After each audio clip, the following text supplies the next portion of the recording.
presents Hollywood.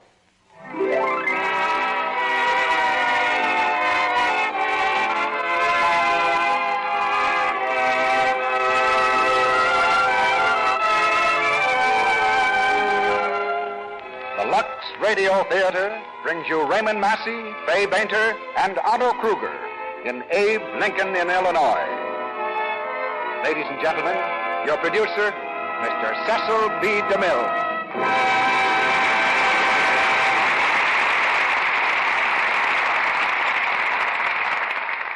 Greetings from Hollywood, ladies and gentlemen. When I was a boy, there were thousands of people alive who had known Abraham Lincoln, had watched his inauguration, heard him speak at Gettysburg, and looked on as a train draped in mourning took him back to his beloved Illinois. But tonight he lives for all of us again, portrayed by a gifted star, Raymond Massey in Robert E. Sherwood's great play, Abe Lincoln in Illinois, a Pulitzer Prize drama on Broadway and a distinguished motion picture.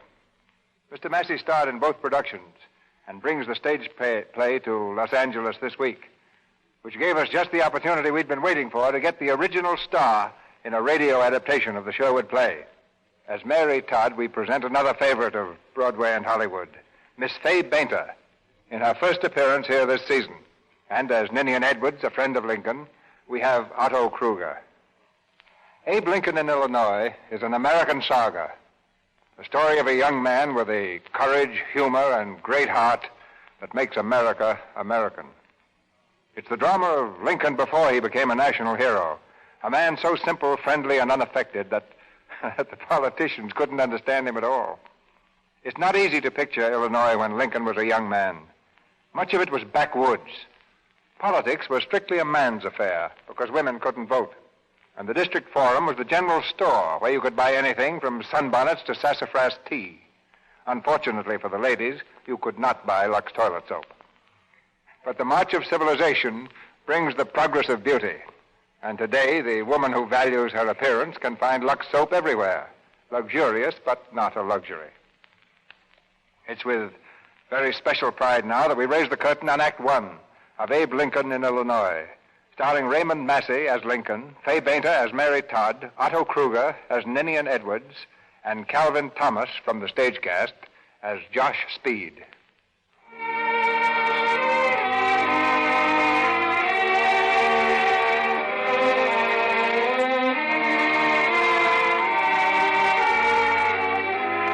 In the early 1830s, a lonely cabin stands on the prairie near New Salem, Illinois.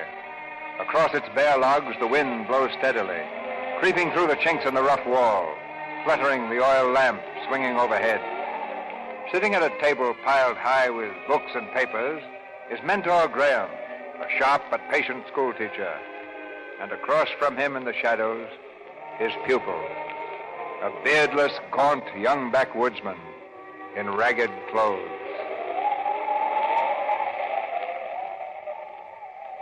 And now for the moods. Every one of us has many moods. You yourself have more than your share of them, Abe. They express the various aspects of your character. And so it is with the English language. And name me the 5 moods, Abe. Indicative, imperative, potential, subjunctive, and infinitive.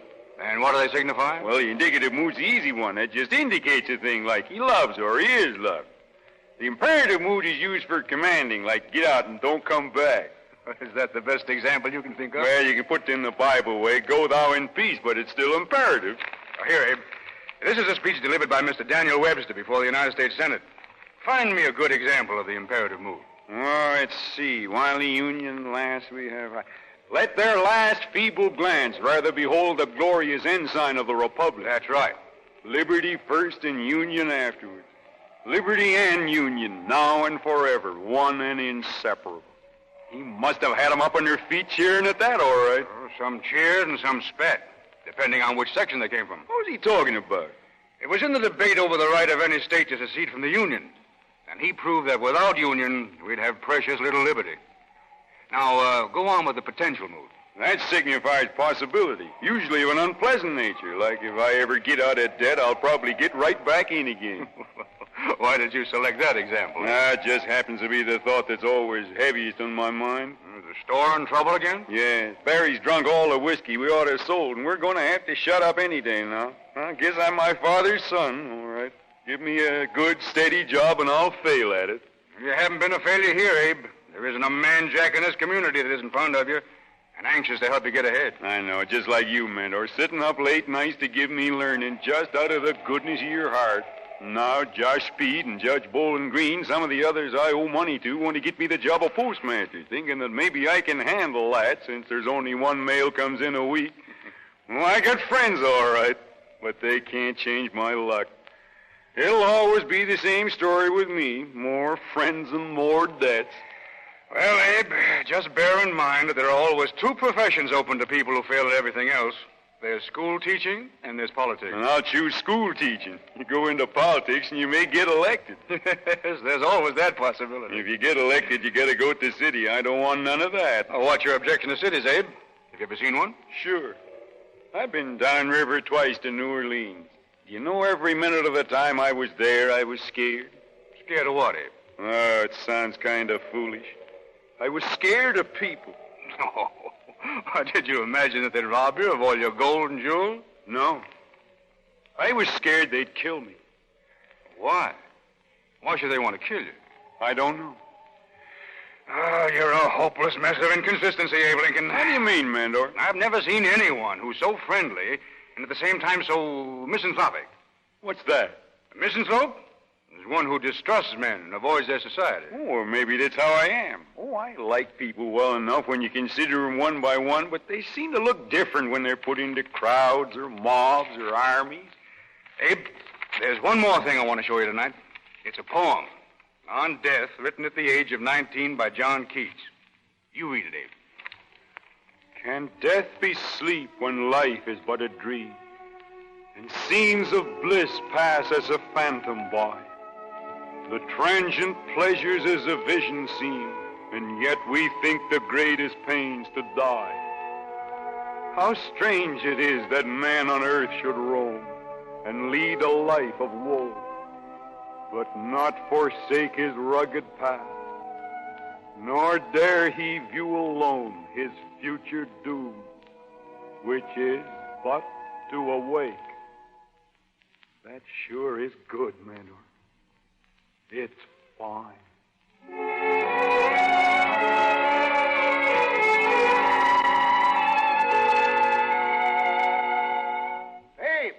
Abe Lincoln. Morning, Josh. Well, it's come. Letter just arrived from Washington. You're the new postmaster, Abe. The new postmaster. Well, that's nice, Josh. Do you think I'll be able to carry all the responsibility?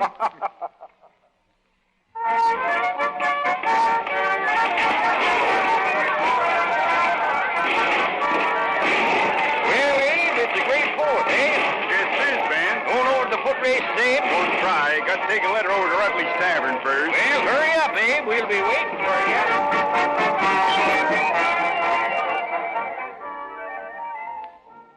Morning, Miss Ann. Oh, Abe.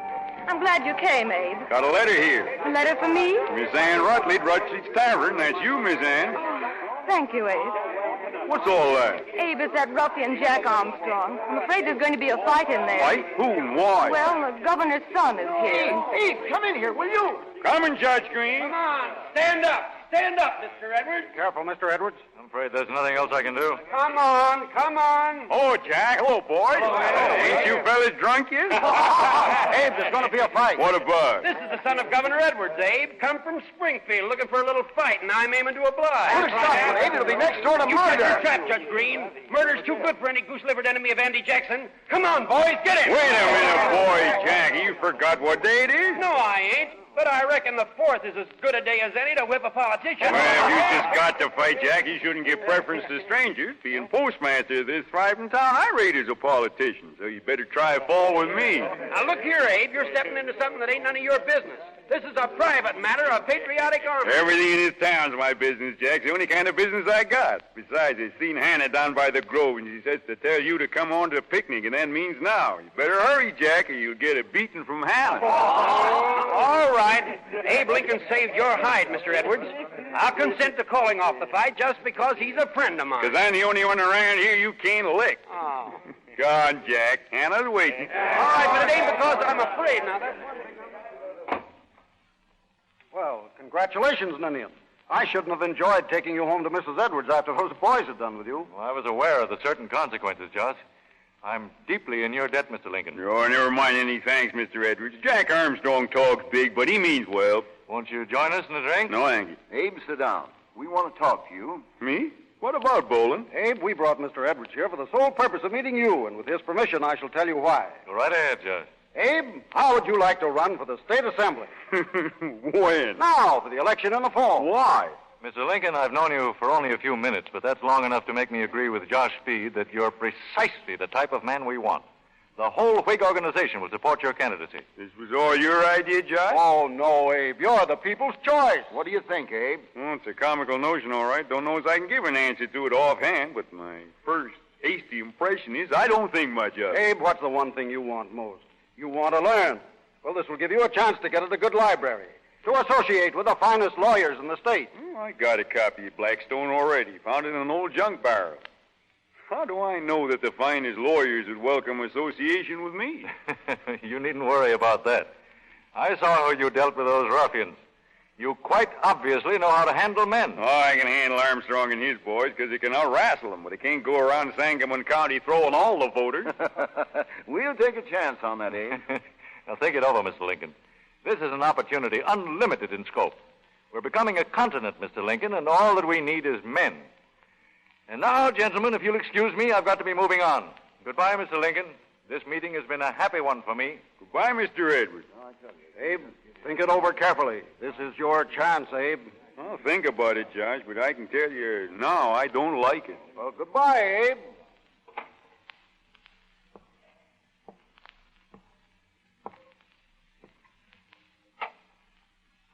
Miss Ann, Yes? What is it, Abe? I just thought you might like to talk to me, Miss Ann. What about? That letter you got from New York State. What do you know about that letter? Well, I'm the postmaster. Guess I know more than ought to about people's private affairs.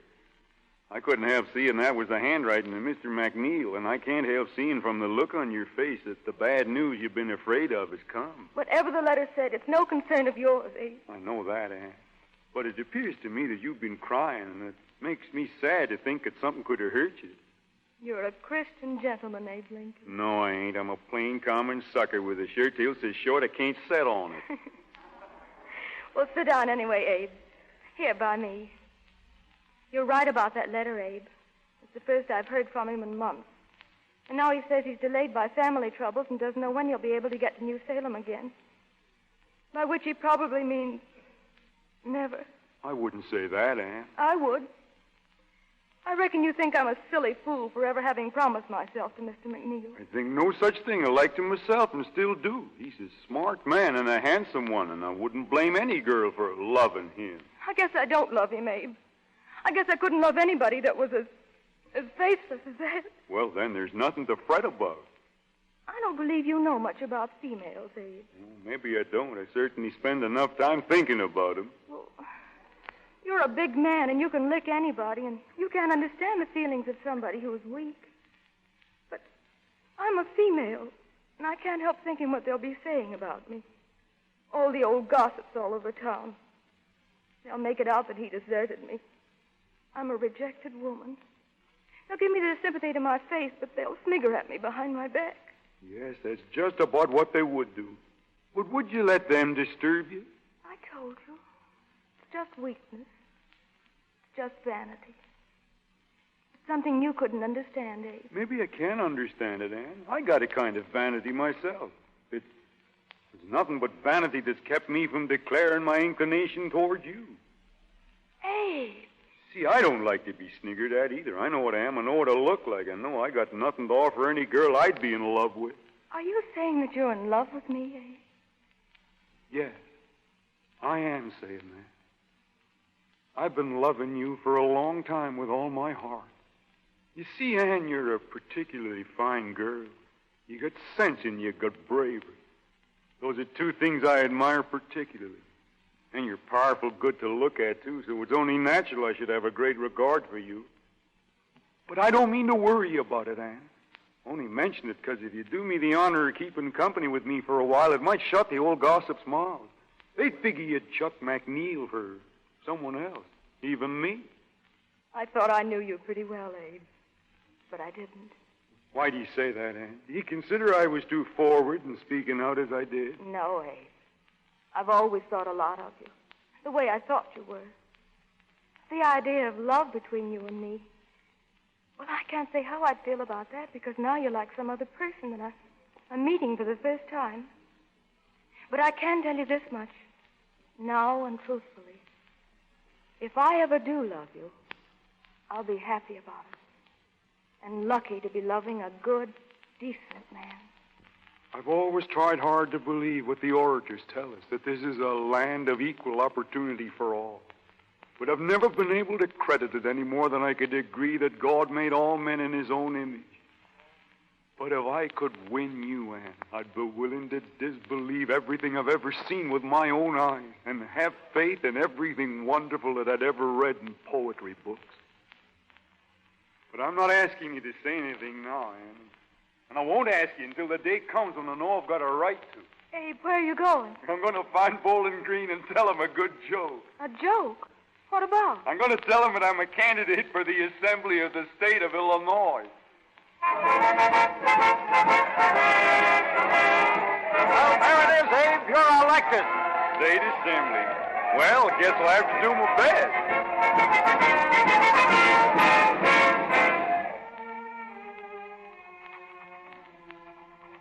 But my best ain't none too good. I've been here in the Assembly for over a year now without accomplishing a blessed thing. Sometimes I think... Abe? Yes? There's a man here from New Salem. Says he's got news about a friend of yours. Who? A Miss Ann Rutledge. What about her? She's sick, Abe. She's sick, pretty near to dying.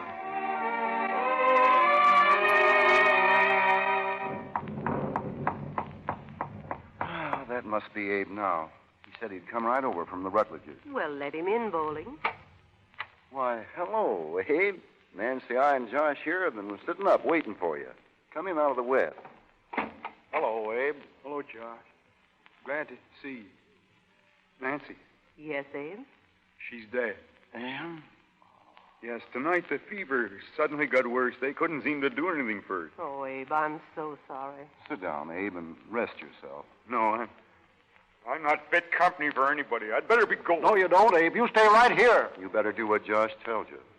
This is your home, Abe. This is where you're loved. Yes, that's right. And I love you, Bolin and Nancy. But I loved her more than anything else I've ever known. I know you did, Abe. I know. I used to think it was best to be alone. I was always most contented when I was alone. I had queer notions that if you get too close to people, you could see the truth about them. That behind the surface, they're all insane, and they could see the same in you. And then, when I saw her, I knew there could be beauty and purity in people, like the purity you sometimes see in the sky at night. And I took hold of her hand and held it. All fear, all doubt went out of me. I believed in God. And I've been glad to work for her until I die, to get for her everything out of life that she wanted. If she thought I could do it, then I could. That was my belief. And then I had to stand there, as helpless as a twig in a whirlpool. I had to stand there and watch her die. And her father and mother were there, too, praying to God for her soul. The Lord giveth and the Lord taketh away. Blessed be the name of the Lord. That's what they kept on saying. I couldn't pray with them. I'm making a pretty poor exhibition of myself, and I'm sorry. But I can't stand it. I can't live with myself any longer. I got to die and be with her again, or I'll go crazy. I can't bear to think of her out there alone. Abe, wait. I want you to go upstairs and see if you can't get some sleep. Please, Abe. As a special favor to Nancy and me. All right, Bull. Here's a light for you, dear Abe. Thank you, Nancy. Good night. Poor lonely soul. Poor lonely soul.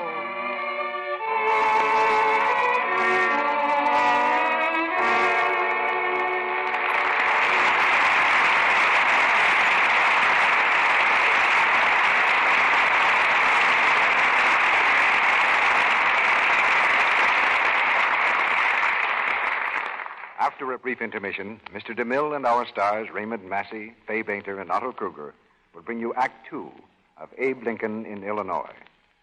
For the next few moments, let's look in on a little home over on Vine Street, where a couple of very young ladies are talking over their first formal party. Oh, Julie, aren't evening parties simply super? I mean, aren't they wonderful? Oh, gosh, I hope we go to millions more. These long dresses make you feel practically 18, don't they? Oh, Julie, you know what Joe Billings said? First he said I looked okay, and then he said, I mean, you look swell. Doesn't Joe make you think of Tyrone Power, kind of? And isn't it divine? You and I both danced every dance. Oh, gosh, Mother will be upstairs soon. We better be getting ready for bed. Let's make a dive for the bathroom.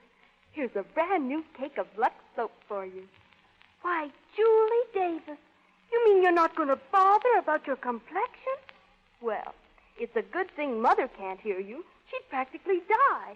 Why, she thinks it's just reckless of a girl not to take good care of her skin, no matter how young she is. So I always use Lux soap like she does. You've got to admit, Julie, my mother has a complexion that's simply super. Betty is only 15, but already she knows a real beauty secret. Betty has a wise mother, a mother who gives her own complexion regular active lather care and sees to it that her young daughter does, too. She knows that even the youngest complexion needs the protection that Lux toilet soap gives, because its active lather does a thorough job, gently carries away every trace of dust and dirt. And there are millions of mothers like Betty's mother. That's one reason why Lux toilet soap is so very popular the country over. It's a fact that it's as fine a soap as money can buy. Lux toilet soap is really pure, and it's laboratory tested for mildness. Complexions that are world famous get Lux toilet soap care. This luxurious white soap is the choice of 9 out of 10 screen stars. So why not make it your regular complexion care, too? Get 3 cakes of Lux toilet soap tomorrow. And let this fragrant soap with active lather give your skin the gentle, protecting care it needs to stay smooth and lovely. Now, our producer, Mr. DeMille. Act Two of Abe Lincoln in Illinois. Starring Raymond Massey as Lincoln, Fay Bainter as Mary Todd, Otto Kruger as Ninian Edwards, and Calvin Thomas as Josh Speed.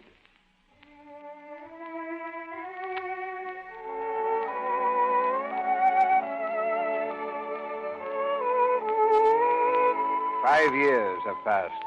Abe Lincoln is still a young man, but he looks more than his 31 years, for his youth was buried with Ann Rutledge. His term in the assembly over, Abe has taken up law practice in Springfield. He's returning now from a trip as Billy Herndon, the junior member of the firm, greets him at the door. I do, Mr. Lincoln.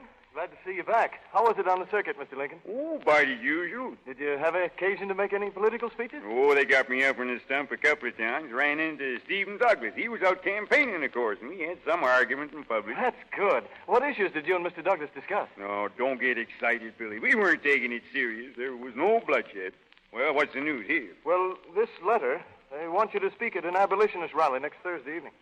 Billy, I was on the boat coming from Quincy to Alton the other day, and there was a gentleman on board with 12 Negroes.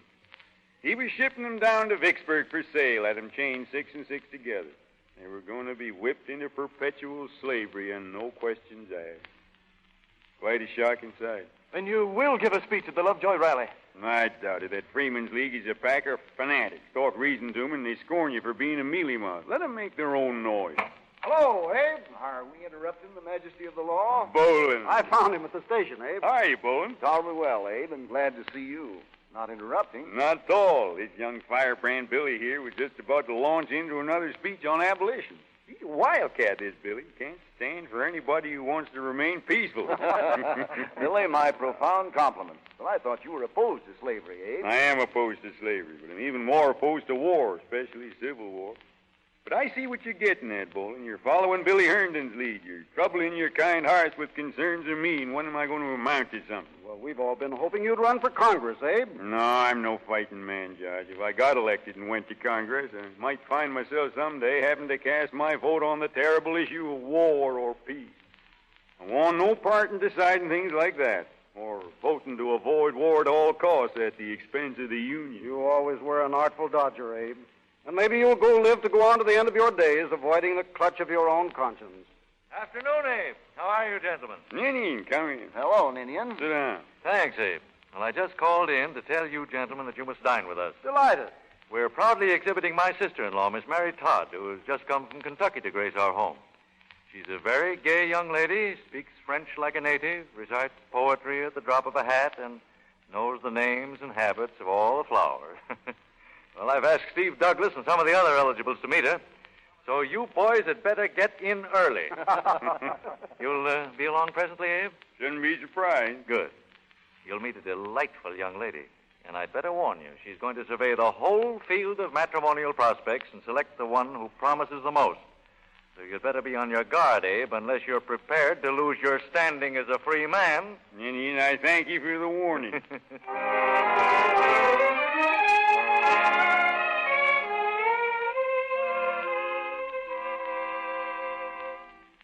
I can't believe it. Can't believe what, dear?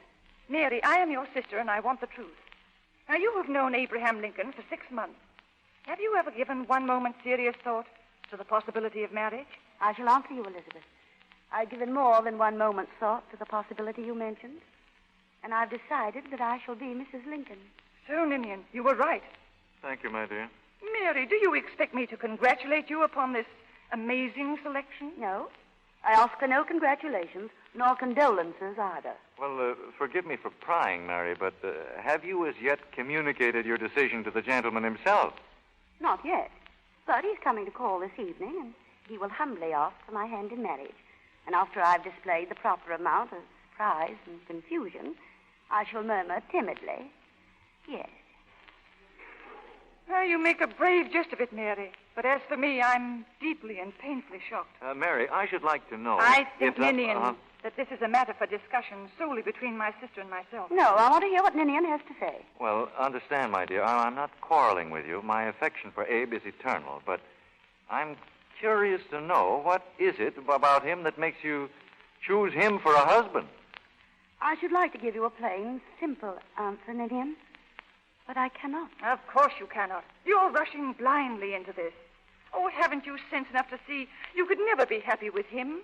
His breeding, his background, his manner, his whole point of view. I could not be content with a happy marriage in the accepted sense of the word.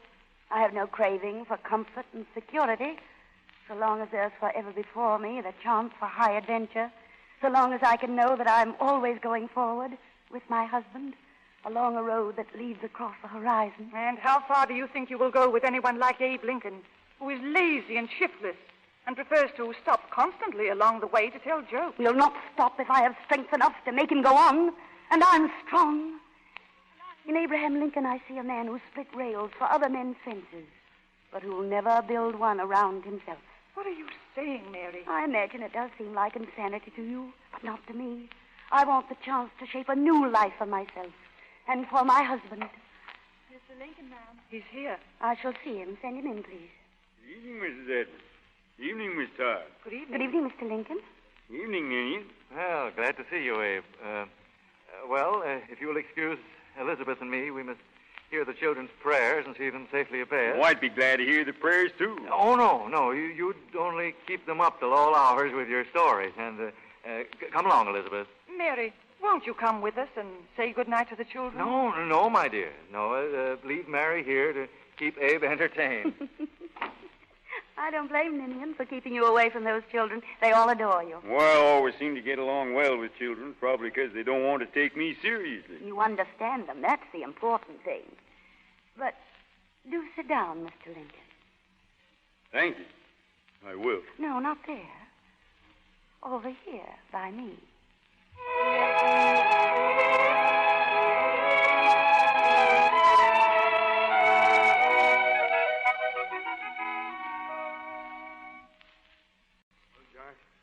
Finished the letter? Yes.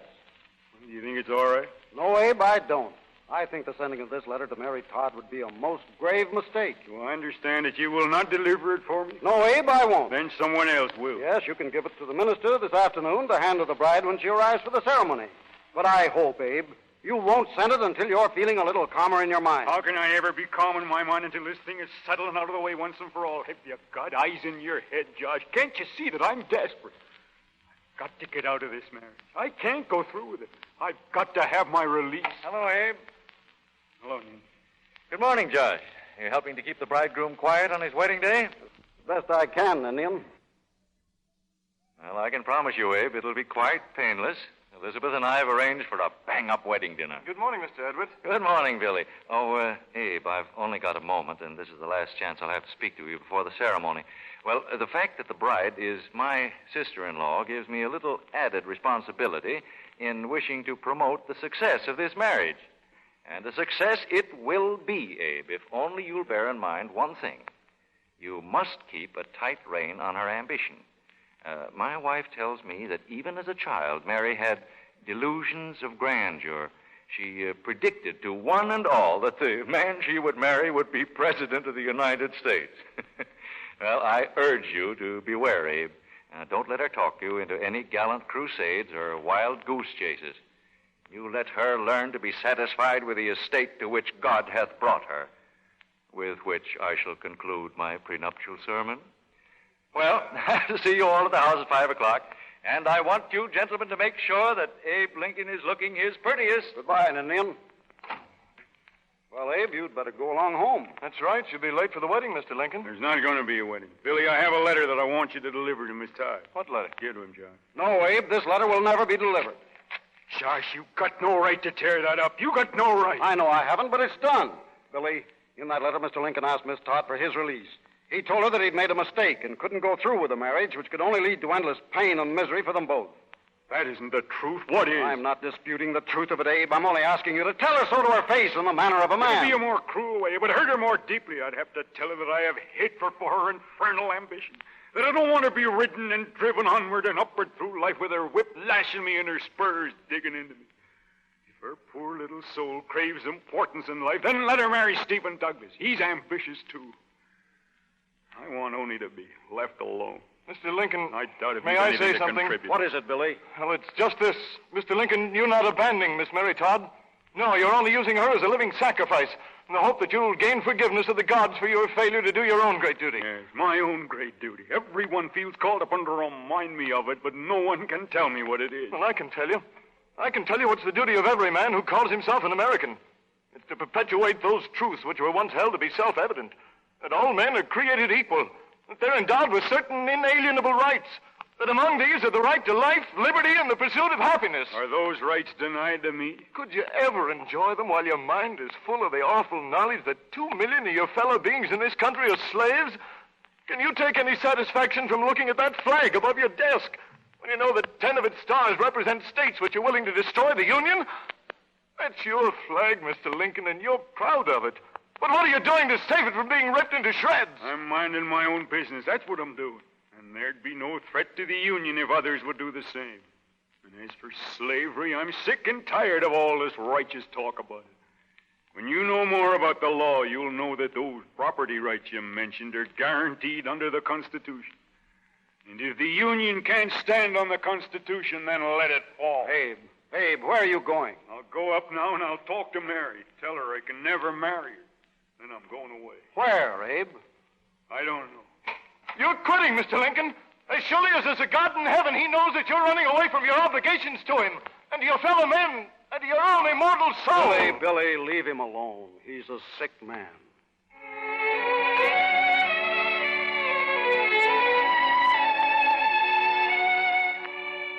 Two years later, on the great plain near New Salem, a covered wagon stands in the moonlight facing west. To that wagon across the prairie comes Abe Lincoln. Abe, I'm glad to see you. Evening, Seth. I hear your boy is mighty sick. Yes, he is. Aggie's tending him in the wagon now. She once preacher. That looks as if she'd given up, don't it? Might be a comfort. Why don't you speak a prayer, Abe? You could always think of something to say. Afraid I'm not much of a hand at praying. I couldn't think of a blessed thing be any real comfort. Never mind. Sit down, Abe. So you're heading west, are you, Seth? You're doing what you and I used to talk about. You're moving. How How far are you going? We're going right across the continent, all the way to Oregon. Oregon. We're going to free country, Abe. How do you know it'll be free, sir? With the politicians selling the new territories piece by piece to the slave traders. Because we'll keep it free if we have to fight for it. Even if we have to cut loose and make it a new country. A new country? Yes, I remember Mentor Graham saying once that this country might be split up into hostile countries, just like Europe. It'd be a bad day for us Americans if we lost you and your wife and your son and all the others like you said. Seth, he's worse. He's moaning in his sleep. He's gasping for breath. Don't cry, Aggie. The doctor will come soon. Oh, it's so far from anyone, anything. Oh, Seth, what'll we do? If you wish me to, Mrs. Gale, I'll try and speak a prayer. We'd be grateful for anything you might say, Abe. Oh, God, the Father of all living, I ask you to look with gentle mercy on this little boy here, lying sick in this covered wagon. His people are traveling far to seek a new home in the wilderness, to do your work, God, to make this earth a good place for your children to live in. They can see clearly where they're going, and they're not afraid to face all the perils that lie along the way. I humbly beg you not to take this child from him. Grant him the freedom of life. Let him know the sight of great plains and high mountains, of green valleys and wide rivers. For this little boy is an American, and these things belong to him and he to them. Spare him that he too may strive for the ideal for which his fathers have labored so faithfully and for so long. Spare him and give him his father's strength. Give us all strength, oh God, to do the work that is before us. I ask you this favor in the name of your Son, Jesus Christ, who died upon the cross to set men free. Amen.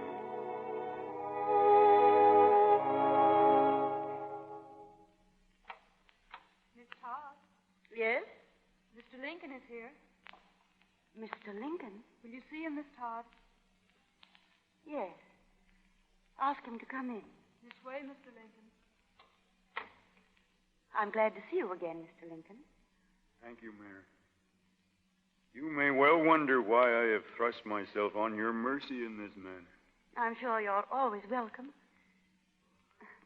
We heard through Joshua's speech you'd been very ill. We've all been greatly concerned. You've been most kind. I'm glad you're restored to health. Now you'll return to your work? Or perhaps you have other plans? I have no plans, Mary. I only want to tell you that I'm sorry for things that I said on that unhappy occasion that was to have been our wedding day. You needn't worry about that. Whatever happened then was my own fault. I was blinded by my self-confidence. I loved you, Abe, and I believed I could make you love me, that I could inspire you to become the leader of men I believe you are. I didn't think you'd turn that strength against me. Mary, I know now I was wrong. I presume again to ask you to be my wife. Abe.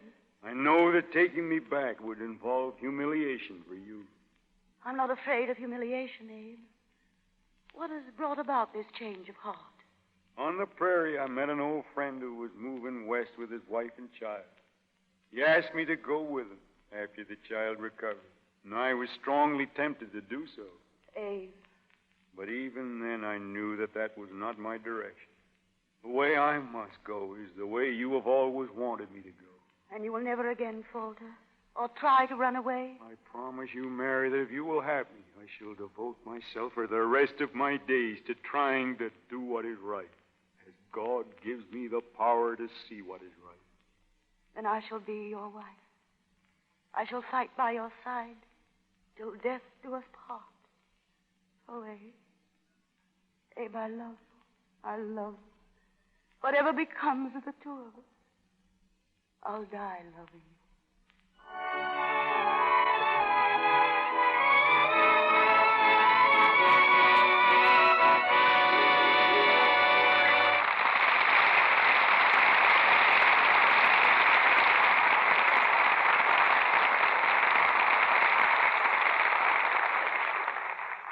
curtain falls on the second act. Before Mr. DeMille brings you Act 3 of Abe Lincoln in Illinois with Raymond Massey, Fay Bainter, and Otto Kruger, I'd like to ask Sally here a question. Sally, are you married? No, Mr. Ruick, but I hope to be. Have you any brothers? No, I haven't. But why? Well, you must have a father. Naturally, Mr. Census Taker. Sally, does your father sing in the shower? Mr. Ruick, he does. Well, Sally, tell your father that 3 professors of the University of Southern California approve of it.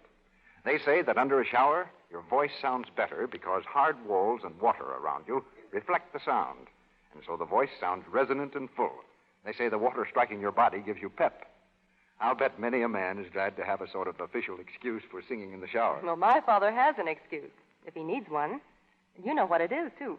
Certainly. The walls reflect sound and... Mr. Ruick, my father sings in the shower because he has Lux toilet soap to use. And that's something worth singing about because it lathers so smoothly and richly and does such a thorough job of cleansing so quickly. Makes you feel good all over. That's why my dad sings, Mr. Ruick, and he has a swell baritone at that. I'll bet he has, Sally. You're right. The smooth, rich, active lather Lux toilet soap gives inspires many a bathtub baritone. Men like that grand, luxurious soap that lathers so quickly. It carries away perspiration, every trace of dust and dirt, pronto. Does a real job of cleansing the pores. Yes, a Lux toilet soap active lather bath leaves a man feeling like a million. So, here's a way to make the men folk in your family happy. Get a generous supply of Lux toilet soap tomorrow. You can buy a dozen cakes for very little, you know. Make this fine white soap that you use the family bath soap, too. We pause now for station identification. This is the Columbia Broadcasting System.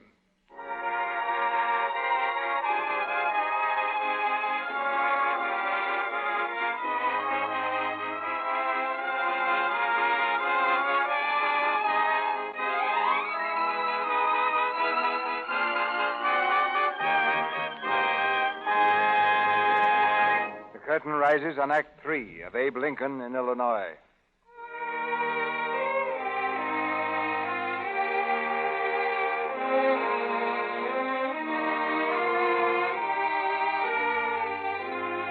In the years that followed his marriage, Abe Lincoln walked the path that Mary Todd had dreamed of, climbed step by step, until at last in a series of debates with Stephen A. Douglas, he emerged into national prominence, the champion of liberty and union. There can be no distinction in the definition of liberty as between one section and another, one race and another, one class and another. A house divided against itself cannot stand. This government cannot endure permanently, half slave, half free.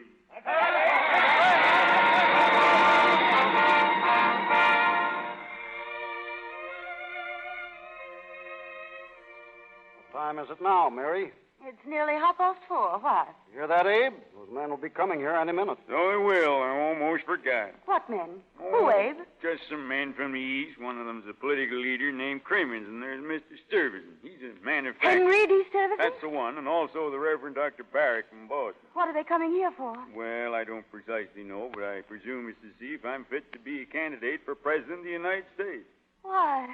I suppose they want to find out if we still live in a log cabin and keep pigs under the bed. And you didn't tell me. I'm sorry, Mary. The matter just slipped my mind. You forgot to tell me that we're having the most important guest who ever crossed the threshold of my house. They're not guests, Mary. They're just here on business. Yes, rather important business, it seems to me.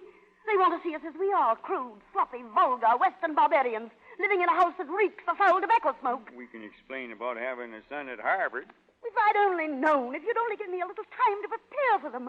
Why didn't you put on your best suit and those filthy old boots? Oh, Mary, I clean forgot. I declare, Abraham Lincoln, I believe you would have treated me with more consideration if I'd been your slave instead of your wife. You've never for 1 minute stopped to think that perhaps I have some interest, some concerns in the life we lead together. All right, Mary. I'll try to clean up my boots a little. You've seen it all, Joshua Speed. Every bit of it. Courtship, as you could call it that. Change of heart, change back again, and marriage. 18 years of it.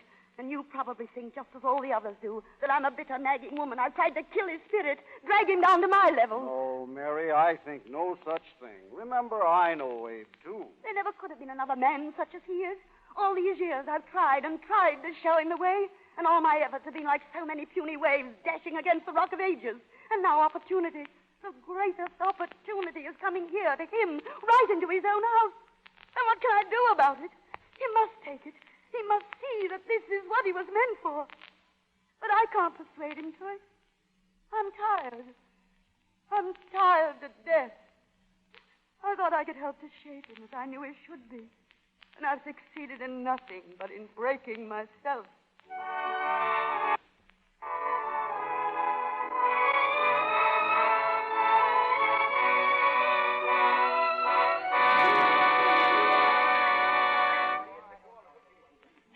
Gentlemen. Mr. Lincoln, you'll forgive us, I'm sure, if we come directly to the point. Yes, sir. I understand that you wish to inspect the prairie politician in his native lair, and here I am. Mr. Lincoln, it is no secret that we are desperately in need of a candidate. One who is sound, conservative, safe, and clever enough to skate over the thin ice of the forthcoming campaign. Your friends believe that you are the man. Well, Mr. Sturgeon, I can only tell you that when I was first considered for political office, that was in New Salem 25 years ago, I assured my sponsors of my conservatism. I have subsequently proved it by never progressing anywhere. Then you agree that you are the man we want? I'm afraid I can't go quite that far in self-esteem, Dr. Barrett. Please understand that this is not an inquisition. We merely wish to know you better, to gain a clearer idea of your theories on economics, religion, national affairs in general. To begin with, in one of your memorable debates with Senator Douglas, your opponent indulged in some of his usual demagoguery about industrial conditions in the North. And you replied shrewdly that... Yes, I remember the occasion. I replied that I was thankful that laborers in free states have the right to strike, violently if need be, against authority that is unjust or oppressive. The Boston Tea Party was a kind of strike. So was the Revolution itself. All perfectly true. But the days of anarchy are over. To put it bluntly, would you, if elected, place the interests of labor above those of capital? I cannot answer that bluntly or any other way because I cannot tell what I should do if elected. But we of New England are most anxious to know whether you admit one authority to whom devotion is unquestioned. I presume you refer to the Almighty. I do. I think there can be no doubt as to my submission to His will. I'm afraid there is a great deal of doubt as to your devotion to His church. I realize that, Doctor. They say I'm an atheist because I've always refused to become a church member. What have been the grounds of your refusal? My own form of worship is obedience to the Savior's own statement of law and gospel. Thou shalt love the Lord thy God with all thy heart, and with all thy soul, and with all thy mind. And thou shalt love thy neighbor as thyself.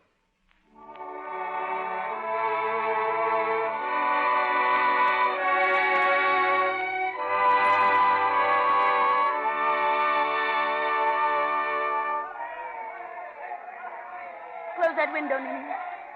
What does it look like in Pennsylvania, Lillian? There's nothing to worry about, Mary. It's safe for Abe. In fact, you needn't worry at all. Yes, you've been saying that over and over again all evening. There's no need to worry. But how can we help worrying when every new bulletin shows Douglas ahead? But every one of them shows Abe gaining. Just give them time to count all the votes in New York, and then you'll be on your way to the White House. Why don't they hurry with it? Why don't the turns come in? They're coming soon enough. Any news, Billy? Not yet. Lots of reporters down there, Mr. Lincoln. They want to know what'll be your first official action after you're elected. What do you want us to tell them, Abe? Tell him I'm thinking of growing a beard. A beard? Whatever put that idea into your mind? I had a letter the other day from some little girl who said I ought to have whiskers to give me more dignity. I'll need it if elected. Bulletin, Mr. Edwards? Here, give it here. What do they say now? Is there anything new from New York? Connecticut, Abe far in the lead. Missouri, Douglas 35,000. What are they cheering for? I don't know. 16, Listen to this clipping. The Chicago Times says Lincoln breaks down. Lincoln's heart fails him, his tongue fails him, his legs fail him. He fails all over. People refuse to support him. They laugh at him. Douglas is champion of the people. Douglas skins the living dog. I can't stand it any longer. Yes, my dear. I think you better go home. I'll be back before long. I won't go home. You only want to be rid of me. That's what you wanted ever since the day we were married, and before that, anything to get me out of your sight because you hate me. And it's the same with all of you, all of his friends. You hate me. You wish I'd never come into No, Mary. Josh, will you please step out for a moment? Certainly, Abe. Why did you do that? Why do you take every opportunity you can to make a public fool out of me and yourself? Bad enough when you act like that in the privacy of our own home, but here in front of people. You're not to do that again, do you hear me? You're never to do that again. Abe. Abe, you... Oh, Abe. I lost my temper, Mary, and I'm sorry. But I still think you should go home rather than endure the strain of this death watch. This is the night I dreamed about when I was a child. When I was an excited young girl and all the gay young gentlemen of Springfield were courting me. And I fell in love with the least likely of them. This is the night when I'm waiting to hear that my husband has become President of the United States. And even if he does, it's ruin for me. It's too late.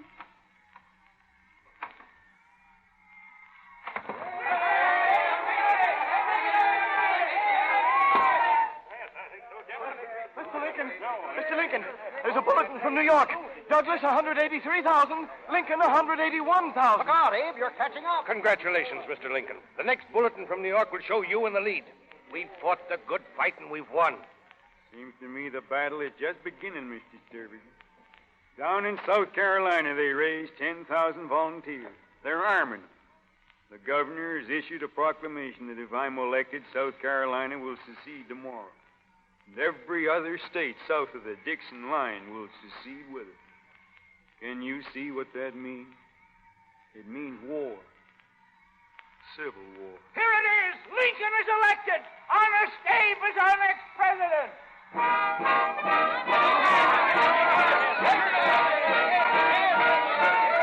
Stand back. Stand back now. Is this Mr. Lincoln's train? Yes, but stand back. Get back, please. Come on. Come on, Abe, through here. There he is. There's Abe Lincoln. You'd better say something to them, Abe. My dear friend, I have to say goodbye to you now. I'm leaving for Washington with my new whiskers, of which I hope you approve. No one not in my situation can appreciate my feelings of sadness at this party. To this place and the kindness of you people, I owe everything. I have lived here for a quarter of a century, and passed from a young to an old man. Here my children have been born, and one is buried. I now leave, not knowing when or whether ever I may return.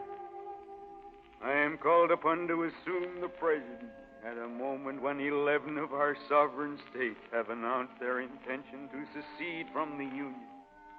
And threats of war increase in fierceness from day to day. It is a grave duty which I now face. In preparing for it, I have tried to inquire what great principle or ideal it is that has kept this Union so long together. And I believe that it was not the mere matter of separation of the colonies from the motherland, but that sentiment in the Declaration of Independence which gave liberty to the people of this country and hope to all the world. That sentiment was the fulfillment of an ancient dream which men have held through all time. A dream that one day they might shake off their chains and find freedom in the brotherhood of life. We gained democracy. Now there is doubt whether it is fit to survive. Perhaps we have come to the dreadful day of awakening. The dream is ended. If so, I am afraid it must be ended forever. I cannot believe that ever again will men have the opportunity that we have had. Perhaps we should concede that and admit that our ideals of liberty and equality are decadent and doomed. I have heard of an Eastern monarch who once charged his wise men to invent him a sentence which should be true and appropriate at all times and situations.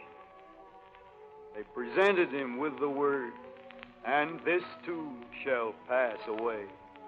That's a comforting thought in times of affliction. And this too shall pass away. Yet, let us believe that it is not true. Let us live to prove that we can cultivate the natural world around us and the intellectual and moral world within it, so that we may secure an individual, social, and political prosperity, whose course shall be forward, and which, while this earth endures, shall not pass away. I commend you to the care of the Almighty, as I hope in your prayers you may remember me. Goodbye, my friends and neighbors.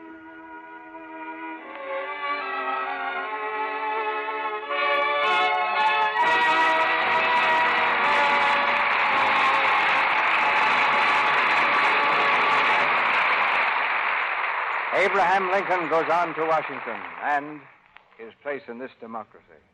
Now Raymond Massey is returning to the microphone with Fay Bainter for a curtain call. I'd like to join an audience from coast to coast in saluting Raymond Massey's fine performance as Abraham Lincoln.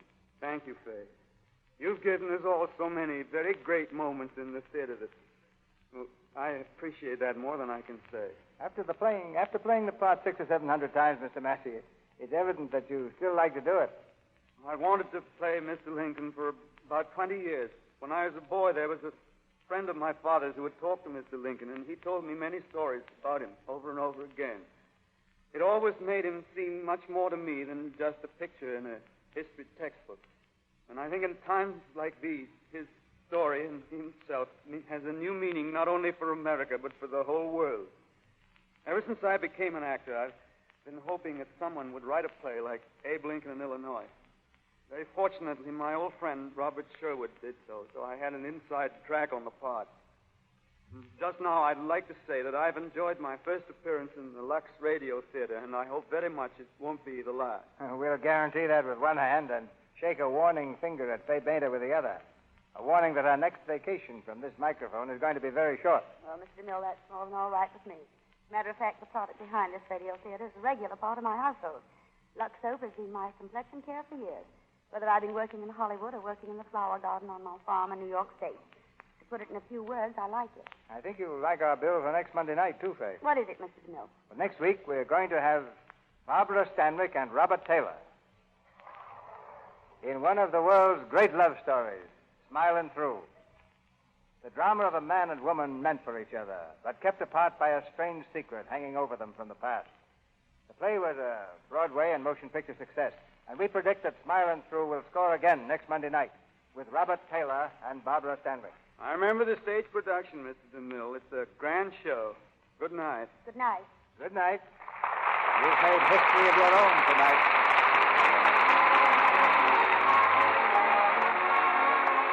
Our sponsors, the makers of Lux Toilet Soap, join me in inviting you to be with us again next Monday night when the Lux Radio Theater presents Barbara Stanwyck and Robert Taylor in Smiling Through.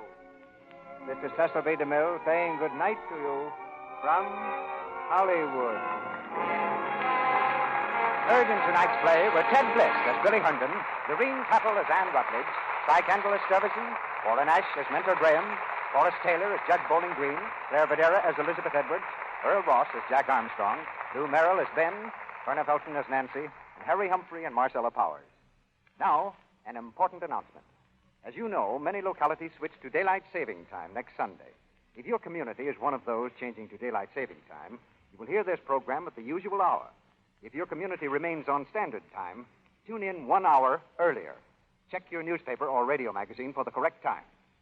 Fay Bainter will soon be seen in the picture Our Town. Otto Kruger's current picture is the Warner Brothers production, Dr. Ehrlich's Magic Bullet. Our music was directed by Louis Silvers, and your announcer has been Melville Ruick. This is the Columbia Broadcasting System.